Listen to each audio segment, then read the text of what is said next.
So guys, এটা হচ্ছে আমার গাড়ি। আর আমার গাড়িটাকে তো তোমরা সবাই চেনো। আর এখন হয়ে গেছে এমন, কারণ কিছু ভুল ত্রুটির কারণে কাজটা ভেঙে গেল।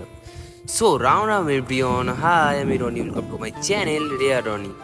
সো গাইস, কপালটা এতটা খারাপ হলেই এরকম হয়, কারণ প্রথমেই গাড়িটা গেছিল পুড়ে। এদিকে গাড়িটাও সারাতে খুবই টাকার প্রয়োজন, কারণ কিছুদিন পরে আমার বাড়ির কাজে শুরু, আর টাকার খুবই কাজ শেষ। পরিস্থিতি খুবই খারাপ গাইস। এখন ঘরও করছি, এখন টাকা দরকার, তার উপরে কাজটাও ভেঙে গেছে।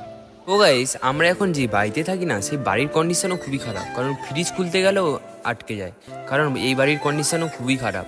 আর এটা হচ্ছে আমার দাদারা অফিস রুম, দাদা এখানে কাজ বাজ সারে। আর এটা হচ্ছে আমার মা রান্না করে এখানে, কারণ ঘরটা খুবই ছোট। আর এটা হচ্ছে আমার বজরংবলী, তোমরা সবাই চেনো। আর এটা হচ্ছে সেই বাড়িটা যেখানে আমাদের বাড়ির সব মালপত্র, সব মেডিসিন এখান থেকে আসবে, কারণ আমাদের জায়গা নেই। আর জায়গা থাকবে কি করে, চারিপাশে জলে মাঠ ফাট সবই ভেজা, কিছু করার নেই, এখন বাধ্য হয়ে এখান থেকে আনতে হবে। সো গাইস, দেখা হবে আবার নেক্সট ভিডিওতে। So by.